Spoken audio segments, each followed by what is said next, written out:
of a mafia boss who fell deeply in love with her. The car door flew open and she threw herself inside, blood running from her split lip and terror written across every inch of her face as she gasped, "Please, just drive, please get me out of here before he catches me." Marcus Sullivan looked at this woman who just crashed into his passenger seat like her life depended on it, saw the fresh bruises blooming purple across her cheekbone, and the way her hands shook so violently she could barely close the door behind her. His engine was already running, his hand on the gear shift ready to pull out of the restaurant parking lot. And now there was a bleeding waitress in his car, begging him to save her from someone. He could see a man bursting through the restaurant door 20 feet away, face twisted with rage and fists already clenched, shouting her name like a curse as he spotted Marcus's Mercedes. The waitress shrunk down in her seat, trying to make herself invisible, and whispered, "Please, please, please don't let him get me." And Marcus made a decision in the space of a heartbeat that would change absolutely everything. He hit the gas, and the Mercedes shot forward with the kind of acceleration that only German engineering and unlimited money could buy, leaving the raging man in the parking lot screaming threats that got smaller and smaller in the rearview mirror. The waitress was sobbing now, hands covering her face, whole body shaking like she'd been holding herself together through sheer willpower and it had finally run out. Marcus had been sitting in that restaurant for the past 45 minutes watching this woman work, noticing her in ways he hadn't noticed anyone in years, admiring the grace she maintained while carrying heavy trays and managing demanding customers. She had this way of smiling that made tired businessmen tip better and lonely old men feel seen. But Marcus had caught the moments between tables when her smile dropped and something haunted flickered across her features. Then that man had walked in with his friend, both of them loud and aggressive in a way that made the entire restaurant tense up, and Marcus had watched the waitress's face drain of color when she saw them. The man had called her over to his table with a snap of his fingers like she was a dog, and when she approached, he grabbed her wrist hard enough that Marcus could see her wince from across the room. The conversation had been ugly, the man's voice carrying across the restaurant as he called her names that made other diners look away in discomfort, as he threatened her in ways that were just vague enough to avoid intervention, but clear enough that everyone knew exactly what he meant. The waitress had tried to pull away, and the man had yanked her closer. His friend laughing like this was entertainment, like watching someone get terrorized was just another Tuesday afternoon. Marcus had felt rage building in his chest with every passing second, his hands clenched around his fork hard enough to bend the metal. But he had no reason to get involved, no connection to this woman that would justify him walking over and breaking that man's wrist the way he wanted to. So he'd finished his meal with ashes in his mouth, paid his bill, and walked out to his car thinking about how he was going to have someone look into who that man was and make his life quietly miserable. I'm trying to prove to my mom that I can reach a wide audience with these stories without ever leaving home. She thinks I'm wasting my time writing instead of getting a real job. Drop a comment telling me where you're watching from and what time it is in your city. Let's show her these stories matter. You won't believe what the mafia boss does next. But then the universe had handed him exactly what he wanted, this woman throwing herself into his car and giving him every reason in the world to get involved, and Marcus Sullivan never wasted an opportunity. He drove fast through streets he knew better than his own reflection, taking turns that would lose anyone trying to follow, while the waitress gradually stopped sobbing and started breathing in ragged gasps that sounded like she was trying not to hyperventilate. Marcus asked her name without taking his eyes off the road, and she said Sarah, just Sarah, like giving him her full name would make this too real or too dangerous or too something she wasn't ready to face yet. He told her his name was Marcus, and that she was safe now, that nobody was going to hurt her while she was with him, and Sarah laughed bitterly through her tears, saying that's what everyone says until they meet Derek. Derek. So that was the name of the man currently losing his mind in a restaurant parking lot, and Marcus filed that information away for later use along with every detail he'd observed in the past hour. He asked Sarah where she wanted to go, and she just shook her head, saying she had nowhere, that Derek knew where she lived and worked and spent time, that there was literally no place in this city she could hide from him. Marcus made another decision that probably wasn't smart but felt inevitable, telling Sarah he was taking her to his place where Derek wouldn't be able to reach her, where she could clean up and figure out her next move without looking over her shoulder every 5 seconds. Sarah protested weakly, saying she couldn't impose on a stranger, couldn't drag him into her mess. But Marcus cut her off by explaining very calmly that she'd stopped being a stranger the moment she got in his car, and that Derek had stopped being her problem the moment Marcus decided to make him his problem instead.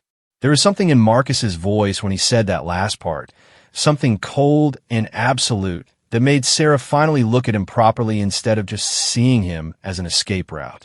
She studied his profile as he drove, took in the expensive suit and the scarred knuckles, and the way he carried himself with the kind of confidence that came from never losing a fight, and Marcus could feel her reassessing who exactly she'd thrown herself at for rescue. She asked what he did for a living, and Marcus considered lying, but decided against it, told her he ran various businesses in the city, and left it at that, knowing she was smart enough to read between the lines. Sarah went very quiet for a long moment before asking if by businesses he meant the kind that operated outside legal boundaries. And Marcus said some of them yes, most of them actually, and did that change whether she wanted his help? Sarah laughed again, but this time it sounded less bitter and more hysterical. Said she'd just escaped her abusive ex-boyfriend by throwing herself into a Mafia boss's car, and maybe her judgment had never been good to begin with. Marcus felt something twist in his chest at the word Mafia boss said, so casually, like she'd already accepted what he was and decided it was better than what she was running from. And he supposed it said everything about how bad Derek must have been.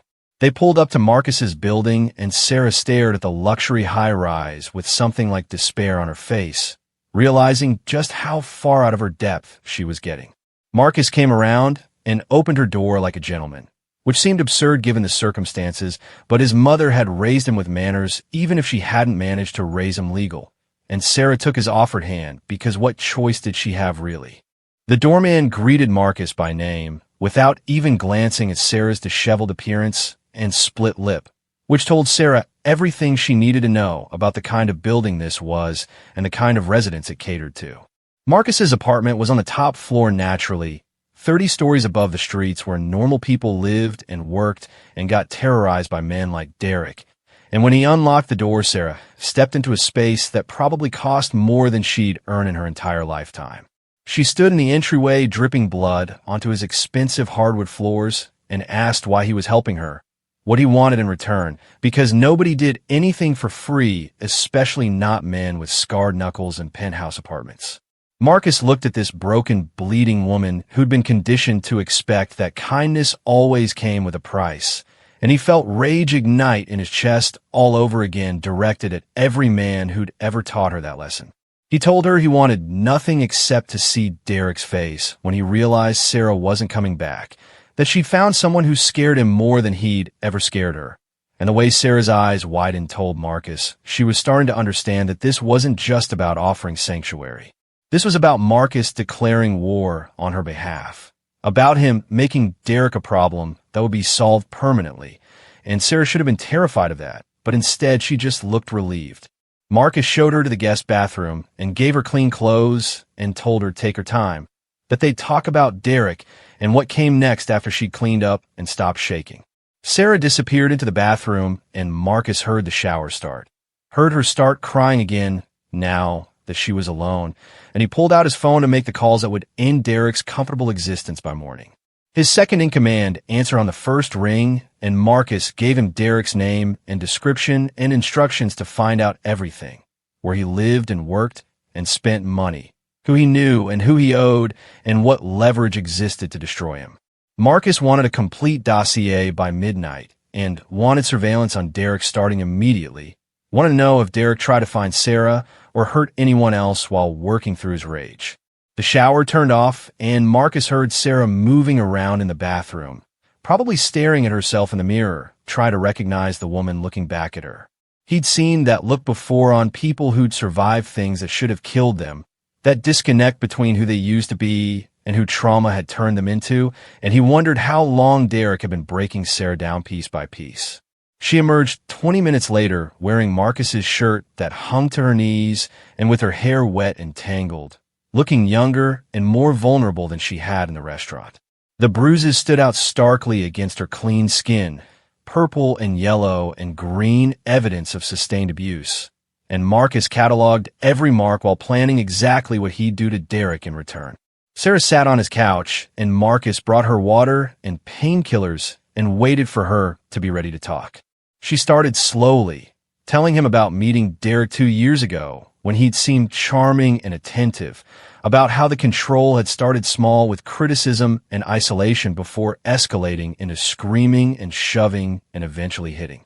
She tried to leave 4 times, and Derek had found her every time, had convinced her that nobody would help her and nowhere was safe, and she might as well stop fighting because this was her life now. Marcus listened without interrupting while rage built behind his ribs like a living thing. And when Sarah finished talking, she looked at him with those haunted eyes and asked what happens now. Marcus leaned forward and told her very clearly that what happened now was Derek learned what it felt like to be afraid, to not feel safe anywhere, to understand that the person he'd been terrorizing had found someone scarier than him to even the scales. Sarah asked what he meant by that, and Marcus explained in detail what would happen to Derek over the next 72 hours, how his bank accounts would freeze mysteriously, how his employer would receive anonymous tips about illegal activities that may or may not be true, how the police would suddenly take interest in outstanding warrants that had been conveniently overlooked, how every comfort and security Derek took for granted would evaporate like morning fog. Marcus watched Sarah's face as he spoke, saw fear war with hope war with something that looked almost like satisfaction, and he knew she was finally starting to believe that maybe this nightmare could actually end. She asked if he was going to kill Derek, and Marcus considered the question seriously before saying no, that death was too quick and too merciful for men like Derek, that living in fear was a far better punishment than dying without understanding why. Sarah nodded slowly like she was processing this new reality where someone with actual power had decided to use it on her behalf instead of against her. And Marcus saw the exact moment when something shifted in her expression from victim to survivor. His phone buzzed with a text from his second-in-command saying they'd located Derek at a bar 3 miles away, getting drunk, and telling everyone who'd listen about the woman who'd humiliated him by running away. Marcus read the message and felt cold satisfaction settle into his bones, told Sarah that Derek was currently making a scene in public, which would make what came next even easier to justify to anyone who asked questions later.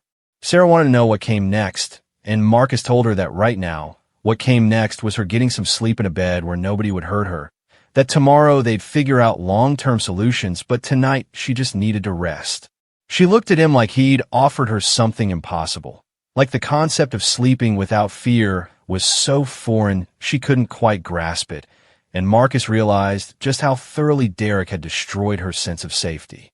He showed her the guest room that probably cost more to furnish than Sarah made in a year, told her the door locked from the inside, if that made her feel better, and watch her eyes fill with tears again at this small kindness that shouldn't have been remarkable, but apparently was.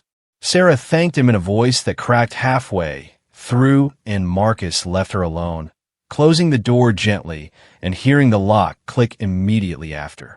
Marcus returned to his living room and made more phone calls, setting in motion the machinery that would grind Derek into dust over the coming days. He called in favors from judges and cops and business owners, called people who owed him money or loyalty or their lives, and by 2 a.m, Derek's world was already starting to crumble in ways he wouldn't understand until it was far too late to stop. His phone rang at 3 with his surveillance team, reporting that Derek had been kicked out of the bar for starting a fight, that he'd driven drunk to Sarah's apartment and pounded on her door for 20 minutes screaming threats before neighbors called the police. The cops had arrested Derek for public intoxication and disturbing the peace, and he was currently sitting in a cell, sobering up, and probably plotting revenge that would never materialize. Marcus smiled at that news and made another call to ensure Derek's bail would be set impossibly high, that he'd spend at least 48 hours in lockup thinking about how his life had gone sideways so fast. He checked on Sarah through the guest room door and heard her breathing deep and even actually sleeping for what was probably the first time in months, and something warm and unfamiliar bloomed in his chest at the thought of giving her that gift. Morning came, and Marcus woke early like he always did, made coffee, and checked his messages and learned that Derek's nightmare had continued while he slept. His car had been towed for unpaid parking tickets that had mysteriously appeared in the system overnight. His credit cards had been declined at the jail commissary, and his boss had left a voicemail saying not to bother coming to work because they'd received concerning information about his conduct. Sarah emerged from the guest room looking less broken than she had yesterday, wearing the same borrowed shirt and with her hair pulled back from her bruised face. She asked if she'd really slept through the entire night, and Marcus confirmed she had. Watched her process this information like it was a miracle instead of the basic human right it should have been. He made her breakfast, and they sat at his kitchen island eating scrambled eggs while Marcus explained what had happened to Derek overnight. Sarah listened with wide eyes, asked if this was really happening or if she was going to wake up and find herself still trapped in Derek's apartment. And Marcus promised her this was real, that Derek would never touch her again because Marcus didn't make threats he wasn't willing to follow through on. She asked what she was supposed to do now, where she was supposed to go, how she was supposed to rebuild a life that Derek had systematically destroyed. Marcus told her she could stay here as long as she needed while they figured things out, that he had resources and connections that could help her get back on her feet, and Sarah stared at him like he was speaking a foreign language. She wanted to know why he was doing this, really doing this, because wealthy, powerful men didn't just rescue waitresses without expecting something in return. Marcus set down his coffee and looked at her properly, at this woman who'd had the courage to run when running seemed impossible, who'd thrown herself at a stranger's mercy because anything was better than what she had, and he told her the truth, which was that he'd been watching her in that restaurant for weeks. Sarah's face went through several emotions at once, confusion and fear and something else. And Marcus clarified quickly that he'd been watching her because there was something about the way she moved through the world that caught his attention. She had this strength underneath the fear, this determination to keep going even when everything was terrible, and Marcus had found himself looking forward to his meals at that restaurant just to see her smile even when he could tell it was fake. He told her about watching Derek terrorize her yesterday, about the rage he'd felt sitting there unable to intervene, about finishing his meal and walking out thinking he'd find another way to help her from a distance. Sarah asked what changed, and Marcus said she did, that she'd given him permission to get involved by getting in his car, and now he was going to see this through to whatever end she needed. Sarah cried for the third time since meeting him, but these tears felt different, less about trauma and more about relief, about finally having someone on her side who had the power to actually make a difference. Marcus let her cry and made more coffee and checked his phone to find that Derek had made bail somehow and was already violating the restraining order Marcus had filed on Sarah's behalf without her knowledge. Derek had gone back to the restaurant where Sarah worked and caused a scene demanding to know where she was, threatening the staff until the manager called the police. Marcus smiled at this because Derek was making everything so much easier by being exactly as stupid as Marcus had hoped, giving them documentation of harassment and threats that would bury him in legal problems he couldn't escape. He showed Sarah the police report and watched her read about Derek's meltdown with something like vindication in her eyes, and Marcus saw her starting to believe that maybe this really was over, that maybe she really was free. She asked what happened next, and Marcus said what happened next was Derek learning that the justice system suddenly cared about his behavior now, that someone with influence was paying attention. Over the next week, Sarah stayed in Marcus's guest room and slowly came back to life in ways that were heartbreaking to witness. She stopped flinching when he moved too quickly, stopped apologizing for existing in his space, started smiling in ways that looked genuine instead of performative. Marcus found himself rearranging his schedule to have breakfast with her, to be there when she woke from nightmares, to make sure she knew she wasn't alone in this. Derek, meanwhile, was spiraling in spectacular fashion, arrested twice more for violating the restraining order, fired from his job for the mysterious allegations that kept surfacing, evicted from his apartment when a landlord suddenly decided he was a liability. Marcus orchestrated every disaster with surgical precision, making sure Derek understood his life was falling apart, but never quite understanding why or how to stop it. Sarah asked one morning if she should feel guilty about what was happening to Derek, and Marcus told her absolutely not. That Derek had spent 2 years making her life a living hell, and now he was experiencing a fraction of that fear and powerlessness. She nodded and said she didn't actually feel guilty. She felt relieved and safe and something else she couldn't quite name, and the way she looked at Marcus when she said that last part made his heart do something it hadn't done in years.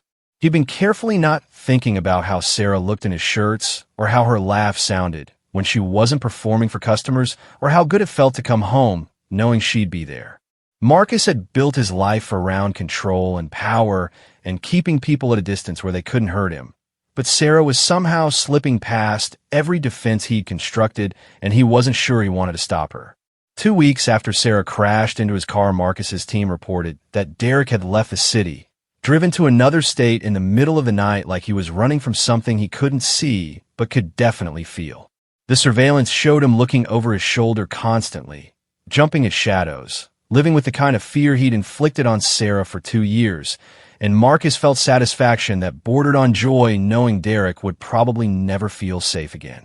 He told Sarah that Derek was gone and watched her entire body relax like she'd been holding tension for so long she'd forgotten what normal felt like. She hugged Marcus impulsively, and he caught her without thinking, felt her heart racing against his chest, smelled her shampoo, and felt her warmth, and realized with absolute certainty that he was falling for this woman he'd rescued. Sarah pulled back and looked up at him with those eyes that had seen too much but were starting to hope again, and Marcus saw his own feelings reflected back at him. She said his name like a question, and he answered by kissing her, gentle and careful, because she'd been hurt enough for one lifetime, and Sarah kissed him back like he was air and she'd been drowning. They broke apart, and Sarah was breathing hard, her hands still gripping Marcus's shirt like she was afraid to let go. And Marcus could see 1,000 emotions warring across her face, trying to reconcile the man who destroyed her abuser with the man who was kissing her like she was something precious. She asked if this was a good idea, and Marcus said probably not, but he was done pretending he didn't feel what he felt, done acting like having her in his home hadn't become the best part of his day. Sarah laughed, and it sounded almost hysterical. Said she'd gone from one dangerous man to another, except this one made her feel safe instead of terrified, and wasn't that just the most messed up thing she could imagine? Marcus pulled her closer and told her he wasn't Derek, that he would never raise a hand to her, or control her, or make her feel small, and Sarah said she knew that, had known it from the moment he'd driven her away from that restaurant without asking for anything in return. She kissed him again, and this time there was less hesitation and more hunger, like she'd been holding herself back from wanting things and suddenly decided she was allowed to want this. Marcus lifted her onto the kitchen counter, and she wrapped her legs around his waist, and for a few perfect minutes the world narrowed to just the two of them and the heat building between their bodies and the way she gasped his name against his mouth. His phone buzzed insistently, and Marcus ignored it until it rang.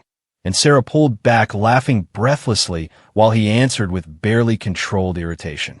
His second-in-command told him they had a situation, that Derek hadn't actually left the city, but had been hiding out planning something, and Marcus felt ice water dump through his veins as he asked what kind of something.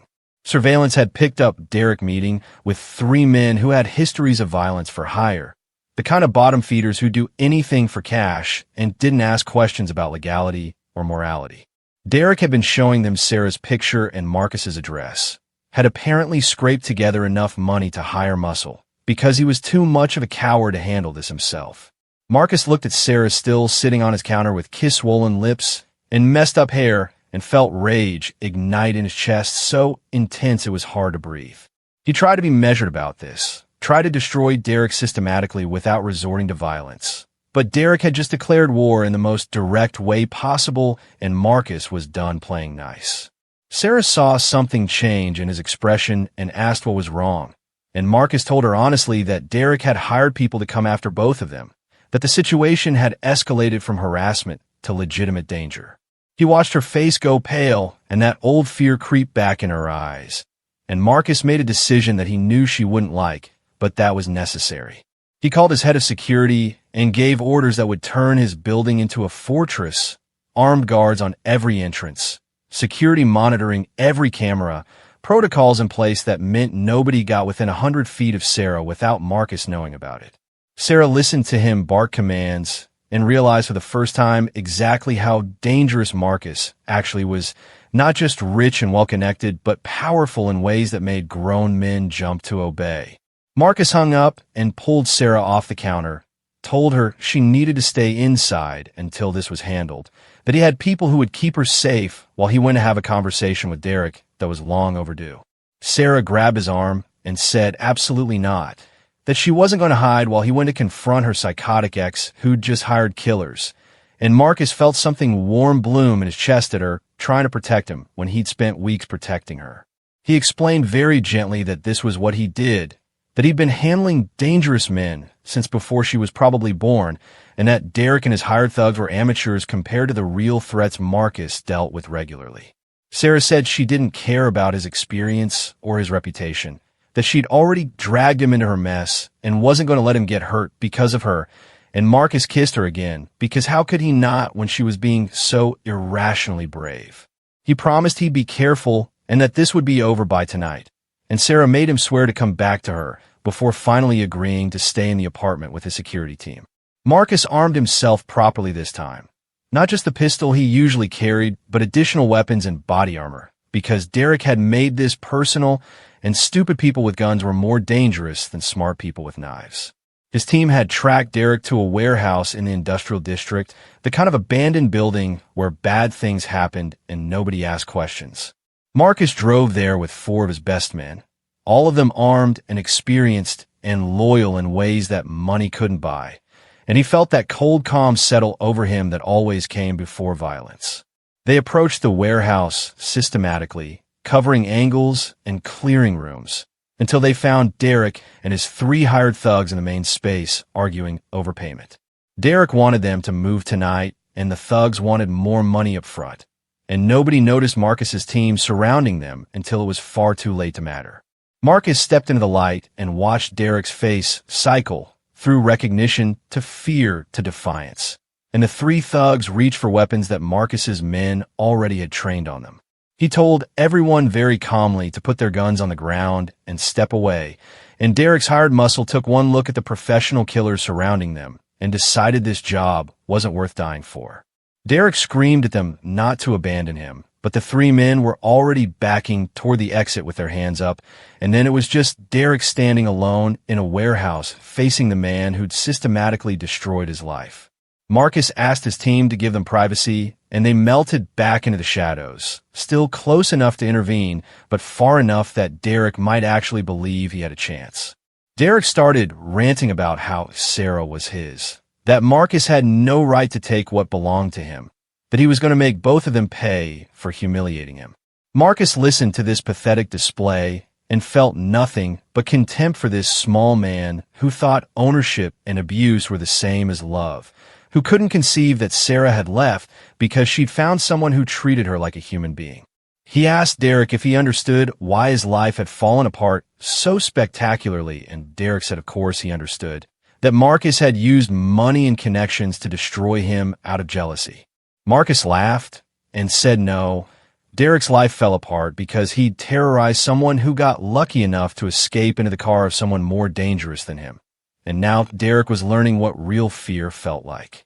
Derek lunged at Marcus with a knife that appeared from nowhere, and Marcus moved on pure instinct, disarming him in 2 efficient movements and putting Derek on the ground with a broken wrist. Derek screamed, and Marcus knelt beside him, explaining very clearly that this was over, that Derek would leave the city tonight and never come back, that if Marcus ever heard Derek's name in connection with Sarah again, it would be the last thing Derek ever did. He pressed just hard enough on Derek's broken wrist to make sure the message was received, and Derek sobbed that he understood, that he'd leave and never come back, that he just wanted this to stop. Marcus stood up and told his team to put Derek on a bus to anywhere that wasn't here to make sure he got medical attention for his wrist and have people watching to ensure he stayed gone. Derek was dragged away, still crying, and Marcus felt nothing. No satisfaction or triumph or even relief, just cold assessment that a threat had been neutralized and Sarah was safe. He called her from the warehouse, and she answered on the first ring asking if he was okay, and Marcus said yes, he was fine and on his way home to her. The drive back felt longer than it should have. Marcus replaying the confrontation and wondering if he should have done more or less or something different. But when he walked into his apartment and saw Sarah waiting by the door with worry written all across her face, when she threw herself into his arms and held him like she'd been terrified he wouldn't come back, Marcus knew he'd done exactly what needed to be done. Sarah checked him over for injuries, even though he told her he was fine, her hands running across his chest and arms and face like she needed physical proof he was whole. Marcus caught her hands and kissed her palms and told her it was over, that Derek was gone for good this time, that she never had to be afraid again. She asked what he'd done to Derek, and Marcus said he'd had a conversation and Derek had seen reason, and Sarah was smart enough not to ask for details she probably didn't want. Instead, she kissed him with desperate intensity, and Marcus picked her up and carried her to his bedroom this time instead of the guest room, because they were done pretending this was temporary or that Sarah was just someone he was helping. They made love like people who'd almost lost each other, urgent and intense and achingly tender by turns. And afterward, Sarah lay against Marcus's chest and said she was falling in love with him. Marcus felt his heart stutter because he'd spent years building walls around himself, and this woman had demolished every single one in less than a month. He told her he'd fallen for her the first time he saw her smile in that restaurant, that he'd spent weeks watching her and wishing he had an excuse to talk to her, that having her crash into his car had felt like fate handing him exactly what he wanted. Sarah laughed and cried at the same time and said only she would find her soulmate by running away from her abuser directly into a Mafia boss's Mercedes. Marcus held her close and thought about how his life had been empty in ways he hadn't even recognized until Sarah filled spaces he didn't know were hollow, and he promised her that he would spend the rest of his life making sure she never regretted trusting him. Sarah said she could never regret the best decision she'd ever made, and Marcus kissed her like he could seal that promise between them. His phone buzzed with confirmation that Derek was on a bus heading east and wouldn't be returning, and Marcus finally let himself relax knowing the threat was genuinely over. Sarah was already falling asleep against him, safe and warm, and as in ways that terrified and thrilled him equally, and Marcus decided that maybe love was worth the risk of letting someone past his defenses. 3 months passed, and Sarah's bruises faded to nothing, but her transformation went deeper than skin. She moved through Marcus's penthouse like she belonged there, because she did, laughing freely and sleeping through entire nights, and slowly remembering who she'd been before Derek tried to break her. Marcus watched her bloom back into herself, and felt pride and love, and something fiercely protective that made him understand why men started wars over women they loved. She'd gotten a job in an upscale restaurant that Marcus definitely didn't own, but had strong connections to, working as a floor manager instead of a waitress because she'd proven she could handle difficult customers and high-pressure situations with grace. The owner had taken one look at Sarah's resume and Marcus's subtle recommendation and hired her on the spot, and Sarah had thrown herself into the work with enthusiasm that made Marcus fall even harder for her determination. They'd settled into a rhythm that felt domestic and permanent. Mornings spent drinking coffee and reading the news, evenings cooking together in Marcus's massive kitchen, nights tangled in sheets that cost more than Sarah used to make in a month, but she'd stopped feeling guilty about that. Marcus had been teaching her that accepting good things didn't make her weak or dependent, that letting someone take care of her after years of survival mode was actually brave. Derek had stayed gone like Marcus knew he would, the occasional surveillance report confirming he'd found work in some nowhere town 3 states away and was keeping his head down. Marcus had people watching still because trust was earned not given, but Derek seemed to have finally learned that some fights weren't worth fighting and some women weren't worth dying over. Then one Tuesday evening, Sarah came home from work looking shaken in a way Marcus hadn't seen since those first terrifying days, and he was across the room in seconds asking what happened. She told him that Derek's mother had come into the restaurant asking to speak with her, that the older woman had been crying and desperate, begging Sarah to drop the charges and give Derek another chance because he was her only son and he'd made mistakes, but he could change.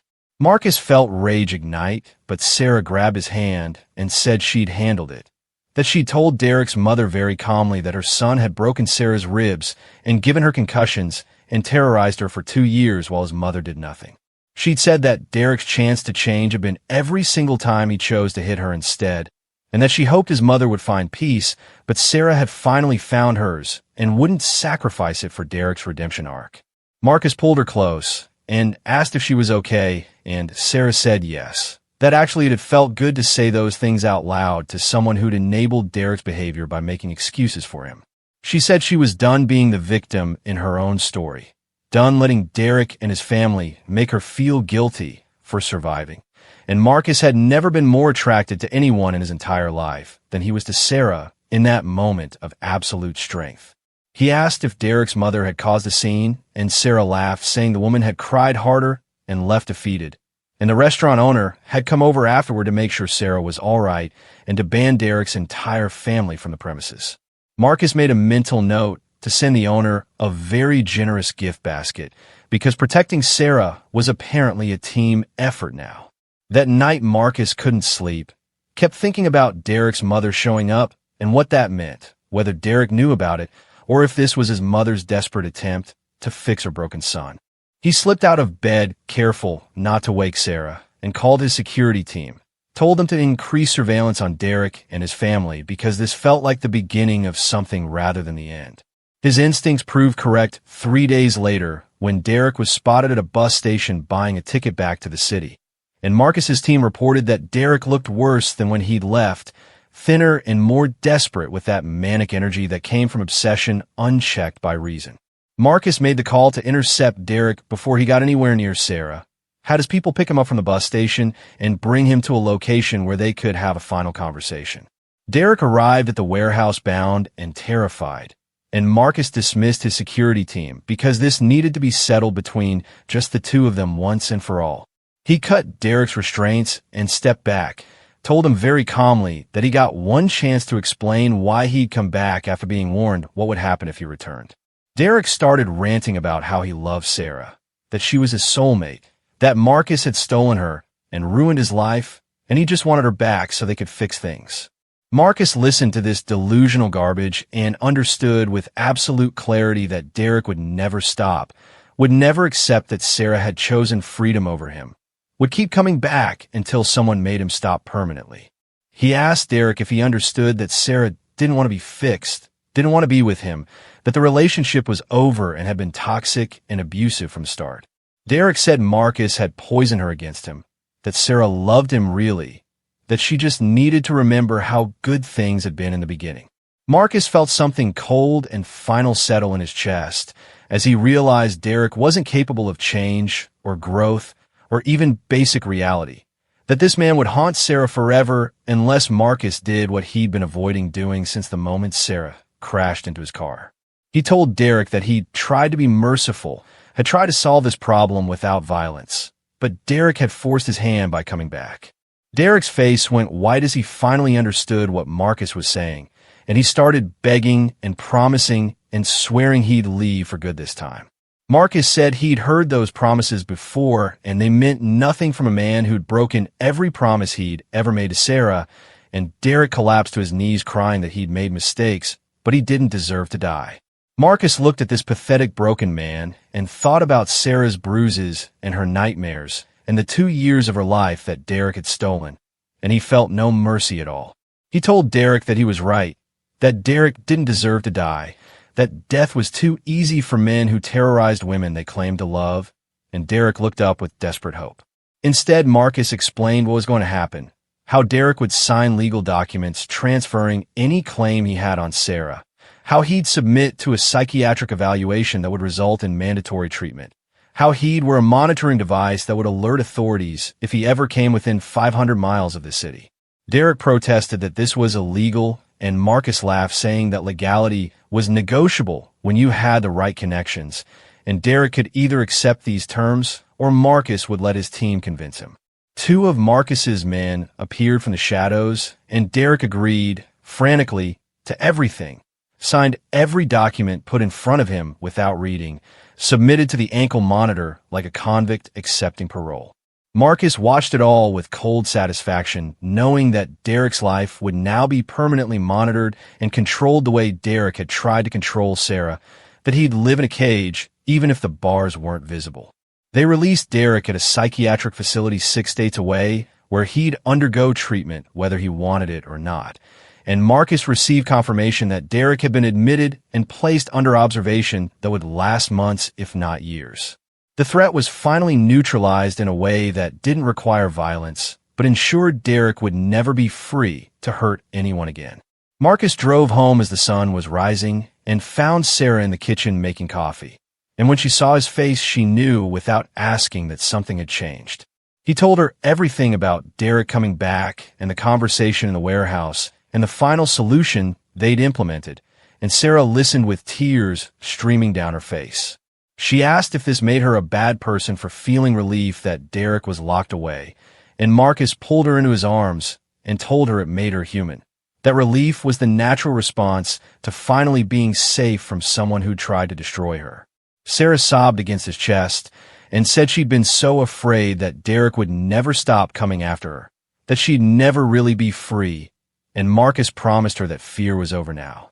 They stood in the kitchen holding each other while coffee grew cold and the city woke up outside, and Sarah said she wanted to move forward with her life, wanted to stop looking over her shoulder, wanted to just be happy with Marcus without Derek's ghost hanging over them. Marcus said that was exactly what they were going to do, that Derek had taken enough from her and wouldn't take another day.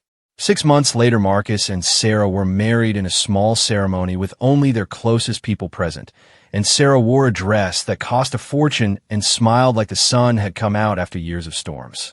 Marcus watched her walk toward him and thought about the terrified woman who'd crashed into his car begging for help, and marveled at how far she'd come, how strong she'd always been even when fear tried to convince her otherwise. They honeymooned in Europe for 3 weeks, and Sarah discovered she loved traveling and trying new foods and being somewhere Derek had never been, creating memories that belonged only to them. Marcus watched her photograph everything with childlike joy and felt grateful every day that she'd chosen his car, his help, his life to crash into. When they returned home, Sarah started volunteering at a women's shelter, helping other abuse survivors navigate the impossible task of leaving dangerous relationships. And Marcus funded the organization anonymously, while Sarah gave them something money couldn't buy, which was hope and understanding from someone who'd survived. She told her story to women who thought escape was impossible and showed them her life now as proof that it got better, that safety and happiness existed on the other side of fear. Marcus expanded his legitimate business interests and slowly transitioned away from the criminal empire he'd built. Not because Sarah asked him to, but because having her in his life made him want to be someone she could be proud of in daylight, not just behind closed doors. His associates thought he'd gone soft, but Marcus didn't care what they thought anymore. Cared only about building a life with Sarah that wasn't shadowed by violence and moral compromise. Derek remained in treatment, monitored and controlled, and no longer a threat to anyone. And the reports Marcus received quarterly confirmed that Derek was making progress understanding his actions had been abusive, even if real change seemed unlikely. Marcus didn't care if Derek changed or grew or learned anything. Cared only that he stayed away from Sarah and let her live in peace. Years passed, and Marcus and Sarah built a life that neither of them had imagined possible, filled with ordinary moments that felt extraordinary because they'd both survived things that should have broken them. They had 2 children who grew up knowing their parents' love looked like mutual respect and kindness and never ever violence. And Sarah made sure her daughter understood that Prince Charming wasn't someone who rescued you, but someone who supported you rescuing yourself. Marcus would sometimes think about that day in the restaurant when he'd watched Sarah being terrorized and wished for a reason to intervene, about how the universe had handed him exactly what he wanted when Sarah threw herself into his car. He'd been trying to fill the emptiness in his life with power and money and control. But Sarah had shown him that what he actually needed was someone to protect and cherish and build something good with. On their 10th anniversary, Marcus took Sarah back to that same restaurant where they'd first connected, and they sat at the table where he'd watch her work and wished he could help.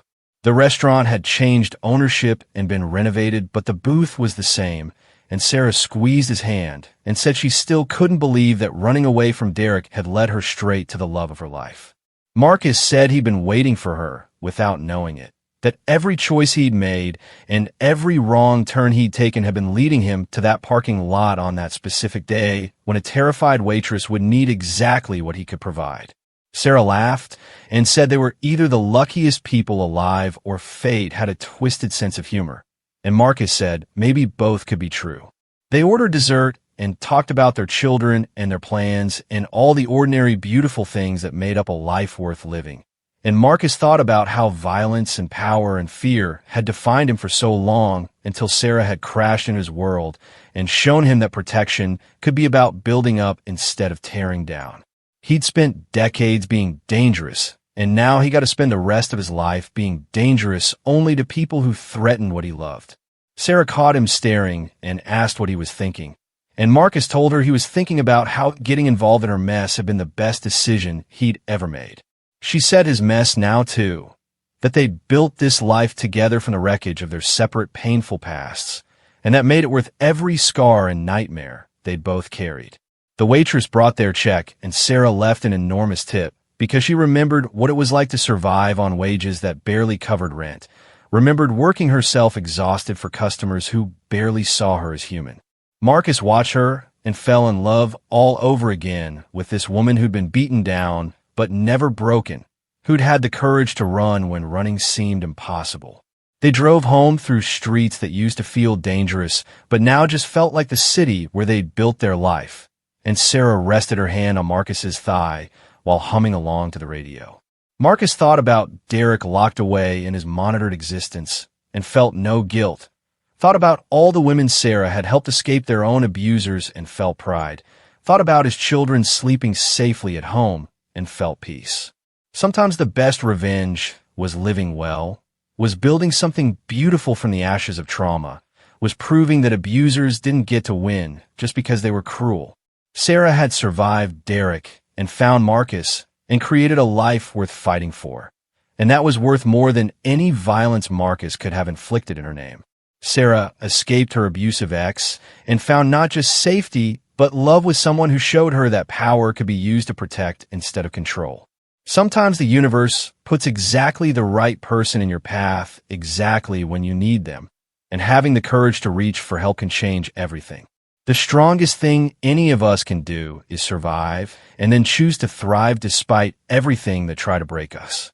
My grandmother escaped an abusive marriage with nothing but her children and her courage.